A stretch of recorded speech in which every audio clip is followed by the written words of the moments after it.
إن الحمد لله نحمده ونستعينه ونستغفره ونعوذ بالله من شرور أنفسنا ومن سيئات أعمالنا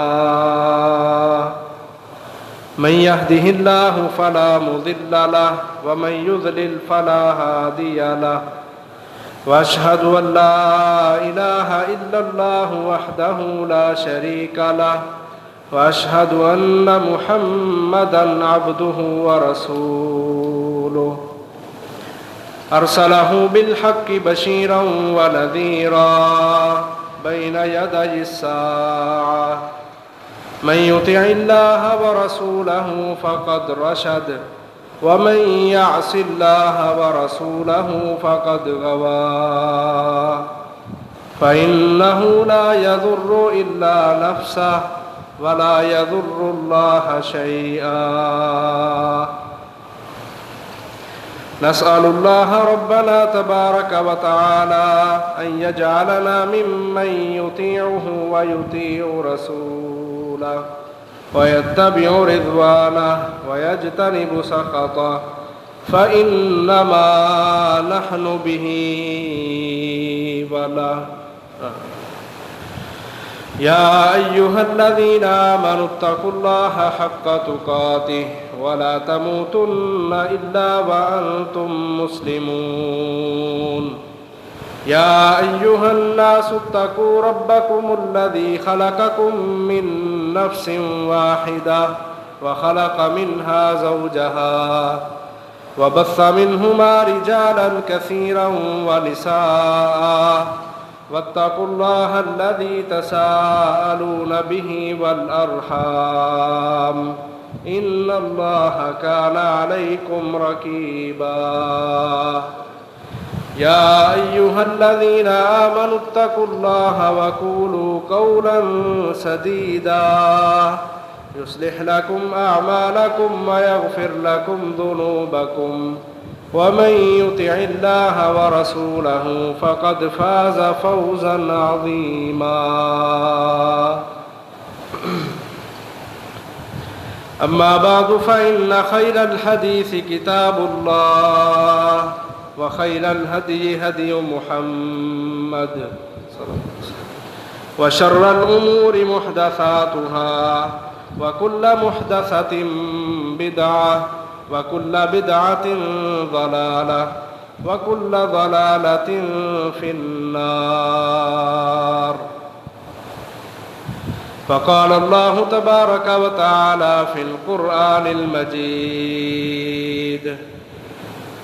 والله يدعو إلى دار السلام ويهدي من يشاء إلى صراط مستقيم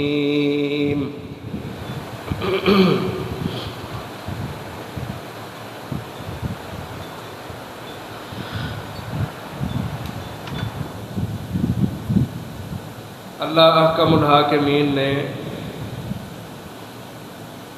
انسان کو اس دنیا میں پیدا فرمایا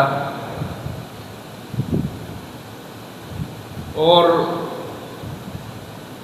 اس کی ہدایت کا پورا ذمہ خود اٹھایا۔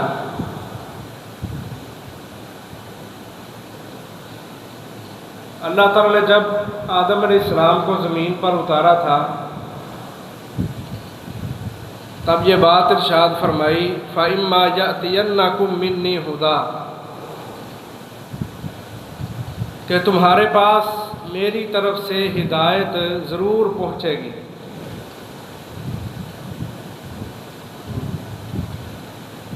اور ہدایت پہنچانے کے لیے، رہنمائی دینے کے لیے اللہ تعالیٰ نے 1.25 لاکھ کے قریب پیغمبر دنیا میں بھیجے ہیں، اور آسمانی کتابیں اور صحیفے یہ بھی اتارے ہیں، اور اس دنیا میں اللہ نے انسان کو پیدا کر کے اس کو ہر طرح کی نعمت سے نواز کے صرف اس سے یہ مطالبہ کیا ہے کہ تو نے اللہ اکیلے کی عبادت کرنی ہے۔ یہ دنیا ہے نا، یہ اللہ نے انسانوں کے لیے بنائی ہے، کہ تم نے اس دنیا میں رہنا ہے، فائدے اٹھانے ہیں تو تم اٹھاؤ، لیکن وہ مقصد اور مشن نہیں بھولنا جس کے لیے اللہ نے تمہیں پیدا کیا ہے۔ وہ مقصد اللہ اکیلے کی عبادت ہے، شرک کی نفی ہے، توحید کا اس بات ہے، اور صرف اپنی ذات کی حد تک نہیں، دنیا میں کافر بھی ہوں گے، اللہ کے نافرمان مشرک بھی ہوں گے، ان سب کی ہدایت کا بندوبست اللہ نے کر رکھا ہے۔ اس امت کے جو لوگ ہیں، جو مسلمان ہیں، کلمہ پڑھنے والے ہیں، ان کو یہ ذمہ داری دے دی ہے کہ تم نے دنیا سے کفر اور شرک کا خاتمہ کرنا ہے۔ کنتم خیر امہ اخرجت للناس تأمرون بالمعروف وتنہون عن المنکر، اے لوگو تم نے نیکی کا حکم دینا ہے اور برائیوں سے روکنا ہے۔ یہ اس امت کے لوگوں کی، وہ لوگ جو کلمہ پڑھنے والے ہیں، صحیح منہج پہ، ان کی ذمہ داری اور ڈیوٹی اللہ نے لگائی ہے۔ وہ الگ بات ہے ہم بھی دنیا کے فتنوں کا شکار ہو گئے اور ہم بھول چکے ہیں کہ ہمارے رب نے ہمیں کیا ذمہ داری دی ہوئی ہے۔ ہمیں قرآن بھی آتا ہے، حدیثیں بھی آتی ہیں، لیکن ہم لوگوں کی اصلاح کا کام نہیں کرتے، ہم لوگوں کو دعوت نہیں دیتے۔ ہمارے سامنے ہمارا مسلمان بھائی غلط رستے پہ ہوتا ہے، کفریہ کام، شرکیہ کام، بدعتی کام وہ کر رہا ہوتا ہے، لیکن ہمارے اندر اتنا ظرف اور حوصلہ نہیں ہوتا کہ ہم اپنے اس بھائی کو دعوت دے کے پیار اور ہمدردی کے ساتھ، خیر خواہی کے ساتھ اس کو آگ سے بچائیں اور جنت کے راستے پہ چلائیں، جبکہ یہ اس امت کے لوگوں کی ذمہ داری تھی۔ ہم نے کہا یہ مولویوں کا کام ہے، ہم تو نہیں مولوی،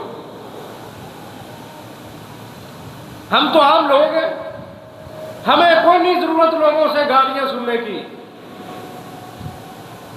اور امت محمد صلی اللہ علیہ وسلم کے لوگوں، کیا ہمارے نبی کو گالیاں نہیں پڑی؟ کیا ہمارے نبی کو دھکے نہیں دیے گئے؟ کیا ان کو پتھر نہیں مارے گئے؟ ان کے جسم کو لہو لہان نہیں کیا گیا؟ جنگوں کے اندر ان کے دانتوں کو شہید نہیں کیا گیا؟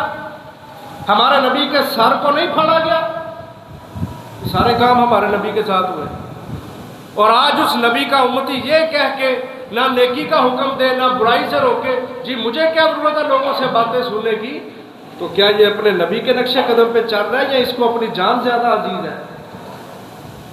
جبکہ نبی اکرم صلی اللہ علیہ وسلم فرماتے ہو تمہارا ایمان ہی مکمل نہیں ہو سکتا جب تک تم ہر چیز سے بڑھ کے میں محمد سے محبت نہیں کرتے صلی اللہ علیہ وسلم۔ تو بڑی ضرورت ہے اس چیز کی کہ ہم لوگوں کو اچھائی کا حکم دیں، نیکی کی طرف لے کے آئیں، برائی سے روکیں۔ ہمیں اگر کسی مسئلے کا پتہ ہے، کوئی قرآن کی آیت آتی ہے، کوئی حدیث کو ہم جانتے ہیں، تو ہمارے اوپر ذمہ داری ہے کہ ہم اس بندے تک پہنچائیں جس کو آیات کا یا حدیث کا علم نہیں ہے۔ مولویوں کے اوپر ذمہ داری ڈال کے اپنی جان نہ چھڑوائے۔ بہرحال اللہ تعالیٰ نے اس مقصد کے لیے انسانیت کو پیدا کیا ہے کہ تم نے یہ کام کرنا ہے دنیا میں جا کے۔ اب ہدایت آ چکی ہے، قرآن ہمارے پاس موجود ہے، حدیث ہمارے پاس موجود ہے، جو اللہ نے وعدہ کیا تھا وہ اللہ نے پورا کر دیا ہے۔ ہدایت ہمارے پاس موجود ہے آج قرآن و حدیث کی شکل میں، لیکن ہم سوچیں ہم اس ہدایت سے کتنا فائدہ اٹھاتے ہیں۔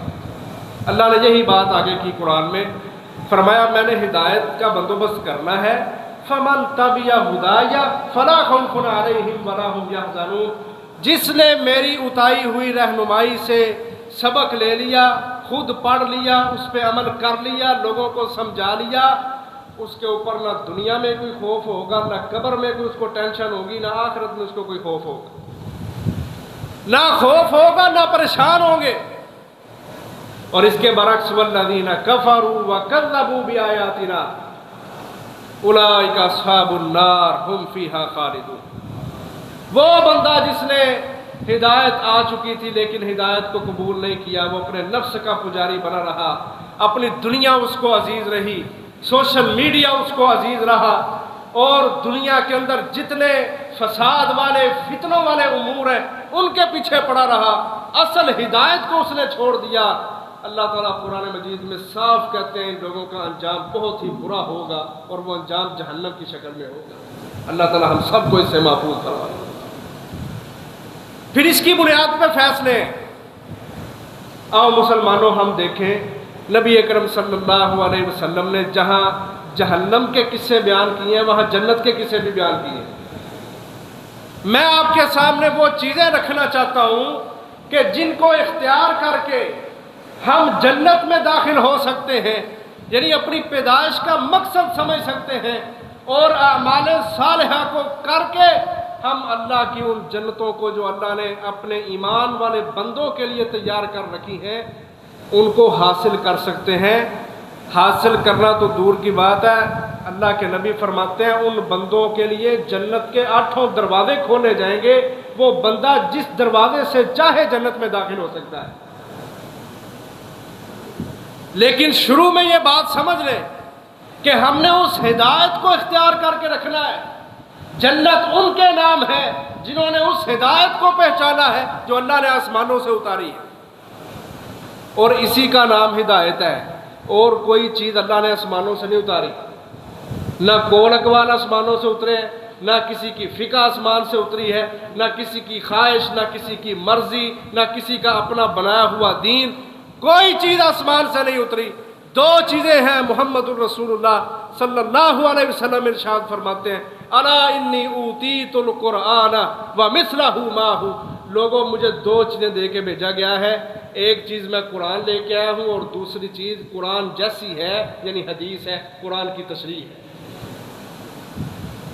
اور جب تک بندے ان 2 چیزوں کے ساتھ جڑے رہیں گے، دنیا کی کوئی کتاب، دنیا کا کوئی پروفیسر، دنیا کا کوئی بہت بڑا اپنے آپ کو عالم کہلوانے والا، وہ آپ کو اس چیز سے ہرا نہیں سکتا، پیچھے نہیں کر سکتا، فتنوں میں مبتلا نہیں کر سکتا، جب تک آپ قرآن کے ساتھ جڑے رہیں گے، حدیث کے ساتھ جڑے رہیں گے۔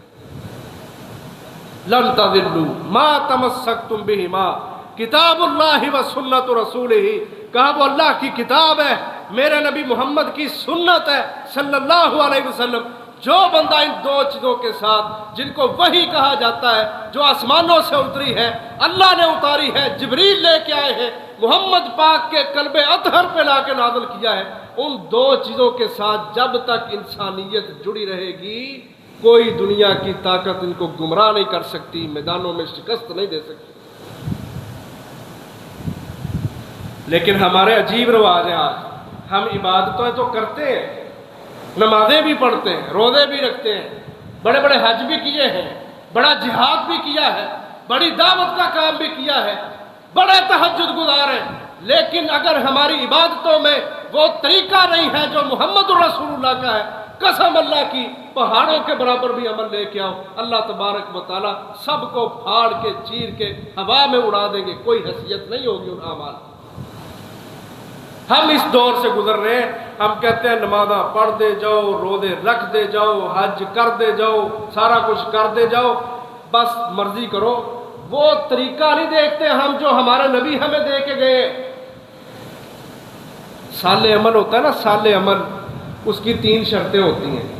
وہ عمل جس کا اللہ نے حکم دیا ہے، نبی کا طریقہ ہو، اور تیسری چیز ہے خلوص نیت ہے۔ جو عمل ہم کر رہے ہیں، مثال کے طور پر نماز ہے، اللہ کا حکم ہے، نبی کا طریقہ ہوگا، خالص نیت ہوگی، پھر نماز پڑھیں گے تو نماز قبول ہوگی۔ اگر اللہ کا حکم تو ہے، نبی کا طریقہ نہیں ہے اور اخلاص پاس نہیں ہے تو وہ نماز بھی اللہ کے ہاں قبول نہیں ہے۔ اسی طرح سارے اعمال کو آپ پرکھ سکتے ہیں، سارے عمل ہوتا ہی وہ ہے، چاہے وہ نماز ہو، روزہ ہو، حج ہو، زکوٰۃ ہو، جہاد ہو، معاشرتی معاملات ہوں، تجارتی معاملات ہوں، جو بھی معاملات ہیں، اگر ان کے اندر یہ 3 شرطیں پائی جاتی ہیں تو وہ صالح عمل ہے۔ اگر تینوں میں سے ایک بھی کم ہے وہ عمل صالح بھی نہیں ہے اور اللہ کے ہاں قابل قبول بھی نہیں ہے۔ سادہ سی بات ہے، کوئی اس کے اندر دو رائے نہیں ہے۔ آج ہم جس دور سے گزر رہے ہیں نا، ہم عمل تو کرتے ہیں سارے، نمازیں بھی پڑھتے ہیں، روزے بھی ہیں، دیگر امور بھی ہیں، لیکن کیا ہم سوچیں ہماری نمازیں، ہماری عبادتیں اس طریقے پر ہیں جو اللہ کے نبی نے ہمیں دیا؟ کیا ہماری نیت خالص ہے؟ میں ان لوگوں کی بات نہیں کر رہا جو نماز پڑھتے ہی نہیں، ان کی تو بات ہی ہو رہا ہے نا، جو نماز پڑھتے ہی نہیں، عبادات کرتے ہی نہیں، جو دنیا کے کیڑے ہیں، دنیا کے لالچی ہیں، جن کے شب و روز دنیا کمانے میں گزر رہے ہیں، ان کو کوئی پرواہ نہیں کہ اذانیں گونج رہی ہیں، ماہ رمضان آ گیا ہے، حج کا سیزن آ گیا ہے، جہاد کے لیے بلایا جا رہا ہے، وہ اپنی لمبی تان کے سوئے ہوئے ہیں۔ میں ایسے طبقے کی بات نہیں کر رہا، میں اس طبقے سے مخاطب ہوں جو سارے کام کرتا ہے، نمازیں بھی پڑھتا ہے، دیگر عبادات بھی کرتا ہے۔ کیا وہ طبقہ یہ سوچتا ہے کہ جو میں کر رہا ہوں یہ نبی کا طریقہ بھی ہے یا نہیں؟ یہ صالح عملی ہے نا۔ عمل صالح کے اندر بھی اگر وہ ہمارا عمل نبی جیسا نہیں ہے، قسم اللہ کی وہ عمل اللہ کے ہاں قبول نہیں ہے۔ اور اگر ہمارا عمل اللہ کے ہاں ہم اس کو مقبول بنانا چاہتے ہیں اور جنتوں کو حاصل کرنا چاہتے ہیں، پھر ہمیں اپنا عمل اس طرح کرنا ہے جس طرح اللہ اور اس کے رسول نے بتایا ہے۔ حدیث نبی علیہ السلام فرماتے ہیں، من عبد اللہ ولم یشرک بہ شیئا فاقام الصلاۃ وآت الزکاۃ، فرمایا وہ بندہ جس نے ساری زندگی اللہ کی عبادت کی، اس کے ساتھ کسی کو شریک نہیں ٹھہرایا، نمازیں بھی پڑھی ہیں، روزے بھی رکھے ہیں، اور میں یہ دو حدیثیں ملا کے آپ کو سنا رہا ہوں، اور زکوٰۃ بھی دی ہے، حج بھی کیے ہیں، فرمایا وَسَمِعَ وَأَطَاعَ، یہ سارے عمل اس نے کیے تو ہیں، لیکن دو شرطیں لگائیں کہ اس نے اپنے اللہ سے، اپنے نبی سے سنا بھی ہے، اور اللہ اور اس کے رسول نے جس طرح بتایا ہے اس طرح کیا ہے۔ بات سمجھ آ رہی ہے؟ فرمایا جس نے نماز پڑھی، جس نے اللہ کو اپنا معبود بنا لیا، اس کے ساتھ شرک نہیں کیا، نماز پڑھی اور زکوٰۃ دی، رمضان کے روزے رکھے اور دیگر عمل کیے، وَسَمِعَ وَأَطَاعَ، اور اس طرح کیے جس طرح اپنے نبی سے سنا ہے، اور نبی جس طرح کرتے رہے ہیں اس طرح کیے ہیں۔ یہ دو چیزیں ہیں کہ جو کام ہم کر رہے ہیں اللہ اور اس کے رسول نے حکم دیا ہے، پھر ہم نے اس طرح کرنا ہے جس طرح اللہ نے اپنے رسول کو بتایا اور رسول نے کر کے دکھایا ہے۔ فرمایا جو بندہ اس طرح عمل کر کے آئے گا، اس بندے کے لیے قیامت والے دن جنت کے 8 دروازے کھولے جائیں گے، جس دروازے سے چاہے وہ جنت کے اندر داخل ہو جائے۔ 8 دروازے جنت کے، کیسا پروٹوکول ہے اس بندے کو؟ 8 دروازے ہیں جنت کے، مختلف قسم کے لوگ ہوں گے۔ کچھ دروازوں سے اللہ تبارک و تعالیٰ کچھ دروازوں کو خاص کر دیں گے بندوں کے لیے۔ مثال کے طور پر جس نے بہت نمازیں پڑھی ہیں، اس کے لیے جنت کا ایک دروازہ باب الصلاۃ، اس کو اس دروازے سے داخل کیا جائے گا، ٹھیک ہے۔ جس نے روزے رکھے ہیں اس کے لیے جنت کا دروازہ باب الریان، اس کو اس دروازے سے داخل کیا جائے گا۔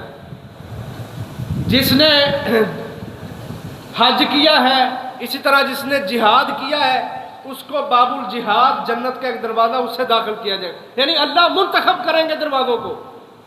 کتنے بڑے اعزاز کی بات ہے کہ اللہ اس بندے کو چن رہے ہیں کہ تو اس دروازے سے جنت کے اندر جا۔ کچھ لوگ ایسے ہوں گے کہ جن کو فرشتے جنت کے دروازوں پہ کھڑے ہوں گے اور وہ آوازیں دیں گے۔ یہ 3 طرح کے لوگ ہوں گے۔ پہلا طبقہ ان لوگوں کا ہوگا جن کے لیے دروازے اللہ نے مقرر کر دیے کہ اس بندے نے اس دروازے سے گزرنا ہے۔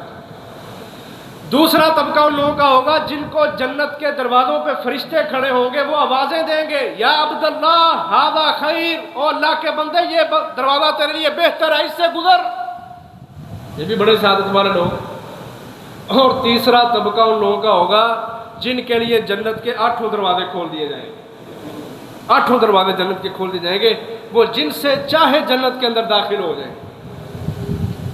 یہ 3 کیٹیگریاں ہوں گی لوگوں کی۔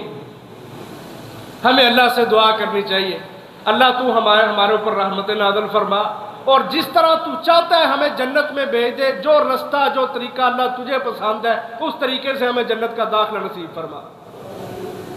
اب ہوگا یہ حضرت ابوبکر صدیق رضی اللہ عنہ نے ایک دفعہ سوال کیا کہ اللہ کے نبی فلانا بندہ بھی جنت میں جائے گا، فلانا بھی جائے گا، کیا کوئی ایسا بھی ہوگا جس کو جنت کے 8 دروازوں سے بلایا جائے گا؟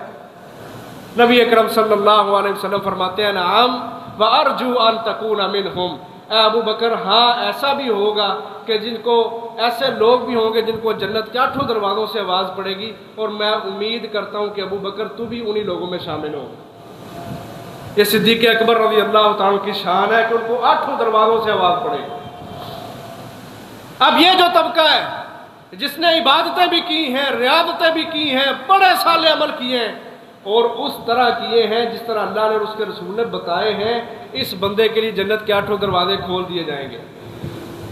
لیکن وہ بندہ، محترم بھائیو، یہ ہمارے اندر ہی ایسے لوگ ہیں جو نمازیں تو پڑھتے ہیں، روزے بھی رکھتے ہیں، لیکن طریقہ وہ نہیں ہے جو سنت ہے۔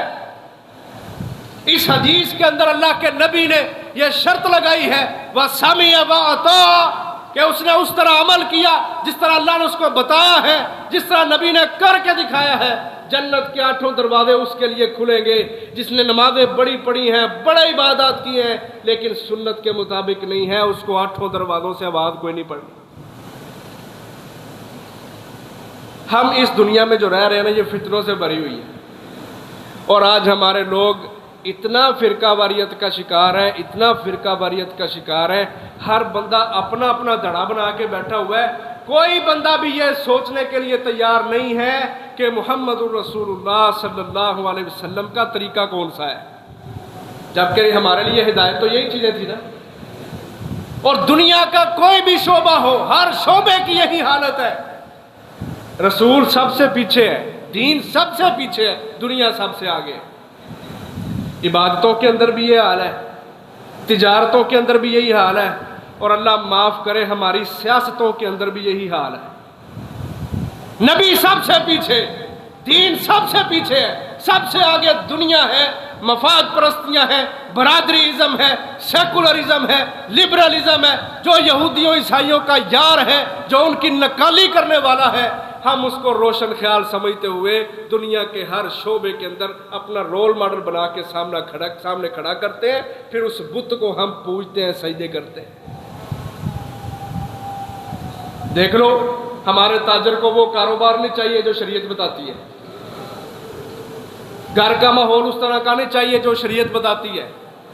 ہمارے جوانوں کو خالد بن ولید کے کردار پسند نہیں، ابن عمر کے کردار پسند نہیں، ابن مسعود کے کردار پسند نہیں، سید الشہداء حمزہ رضی اللہ عنہ کا کردار پسند نہیں۔ اگر ان کو جوان صحابہ کرام کے، ہمارے نوجوانوں کو کردار پسند ہوتے، قسم ہے اللہ کی، اپنی دنیا چھوڑ کر جہادوں میں نکلتے، اپنے خون کو اللہ کے راستے میں قربان کرنے والے ہوتے۔ ہماری عورتوں کو فاطمہ الزہرا رضی اللہ عنہ پسند نہیں ہے، خنسا کا کردار پسند نہیں ہے، امہات المومنین کا کردار پسند نہیں ہے۔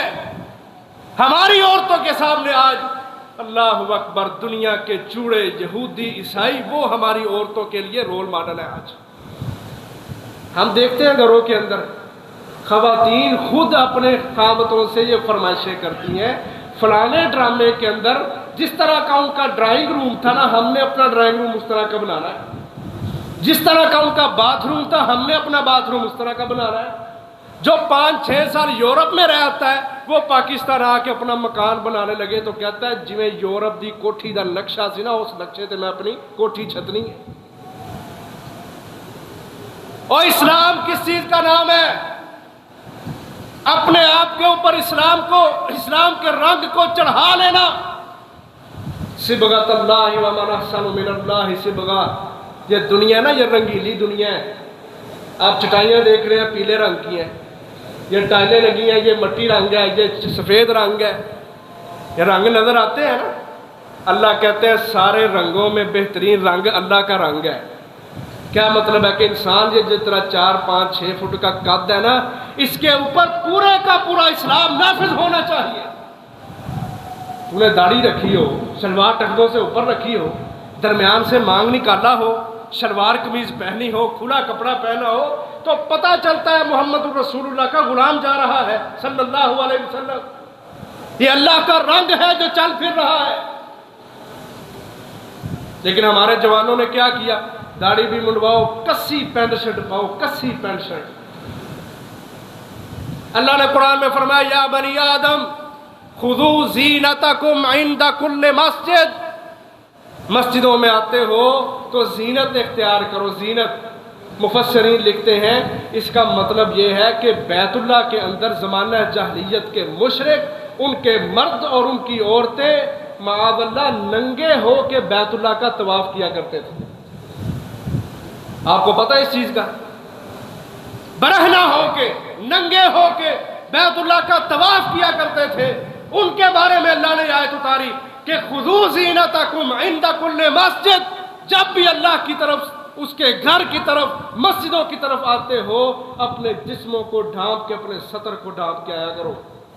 زینت سے مراد یہ ہے جس نے پینٹ شرٹ پہنی ہوتی ہے وہ رکوع سجدے میں جاؤ تو اس کا سطر ڈھانپا رہتا ہے؟ دسو ہم ان کو سیاح بندہ لوگ، کوئی نہیں ڈھانپا رہتا، قسم ہے اللہ کی، یہ اللہ کے حکم کی صریحا نافرمانی ہے۔ لیکن ہم ان چیزوں کی پرواہ نہیں کرتے اور ہم اتنے سخت ہیں، ہم کہتے ہیں یہ مسئلے بھی بیان نہیں ہونے چاہیے۔ ظاہر ہے جس نے پینٹ شرٹ پہنی ہے ان کو سٹا مدنیاں دیتے جا کے مولوی صاحب کی آندے پہ، جس نے داڑھی نہیں رکھنی، داڑھی کی بات کرو اسے بھی تکلیف ہونی ہے۔ یہ سارے معاملات چل رہے ہیں، لیکن اللہ قرآن میں کہتا ہے وَمَنْ أَحْسَنُ مِنَ اللَّهِ صِبْغًا، اور لوگوں اللہ کا رنگ سب سے بہترین رنگ ہے، یا تم ہی مجھے بتا دو کہ اللہ کے رنگ سے بہتر رنگ کس کا ہو سکتا ہے؟ تو مسلمان اگر اپنے آپ کو اسلام کے سانچے میں ڈالے گا نا تو یہ چلتی پھرتی خاموش دعوت ہے، دعوت۔ تو نے پینٹ شرٹ کیوں پہنی ہے؟ پوچھو کسی سے، وہ کسی نہ کسی کو اپنا رول ماڈل بنا کے دکھائے گا، جی میں فلاں پہنتا میں بھی پہنتا ہوں، یعنی کسی سے لی ہے اس نے۔ آپ شلوار قمیض پہنے، داڑھی رکھے، شلوار ٹخنے سے اوپر رکھے، درمیان سے مانگ نکالے، سارے بندے دیکھیں گے کہ یہ اللہ کا رنگ جا رہا ہے۔ یہ خاموش دعوت ہے اسلام کی، ادخلوا فی السلم کافہ، یہ مطلب ہے اس کا۔ لیکن نظام بدل گئے، عقلیں بدل گئی ہیں، فطرت بدل گئی ہے، جس کی وجہ سے ہم پرواہ نہیں کرتے۔ اس لیے جو بھی ہم عمل کرتے ہیں عزیز بھائیوں، اس کے اوپر سنت کی مہر کا ہونا لازمی ہے۔ اگر ہمارا کوئی بھی عمل ہے، قسم ہے اللہ کی، اگر وہ سنت کے مطابق نہیں ہے تو وہ ہمارا عمل ہمارے ایمان کو ناقص کر رہا ہے، کمزور کر رہا ہے۔ 3 بندے نبی اکرم صلی اللہ علیہ وسلم کی کسی بیوی کے پاس گئے، جا کے کہتے ہیں، سوال کر رہے ہیں، یسألون عن عبادت النبی صلی اللہ علیہ وسلم۔ ذرا اس حدیث کو ذرا کھلے دل سے سننا۔ امہات المؤمنین کے پاس 3 صحابی آئے ہیں، آ کے نبی اکرم صلی اللہ علیہ وسلم کی عبادات کے بارے میں پوچھ رہے ہیں کہ آپ عبادت کیسے کرتے ہیں۔ انہوں نے بتایا آپ کی عبادت کے متعلق، تو تینوں نے پتہ کیا نتیجہ نکالا؟ کہتے ہیں اللہ کے نبی کے تو اگلے پچھلے سارے گناہ معاف ہیں، پھر بھی آپ اتنی عبادت کرتے ہیں، ہم تو ہیں ہی بڑے گناہ گار، ہماری عبادتیں تو نبی علیہ السلام کی عبادتوں کے ساتھ مل ہی نہیں سکتی، ہم بڑے پیچھے ہیں۔ اب تینوں وہاں پہ نیت کیا کر رہے ہیں؟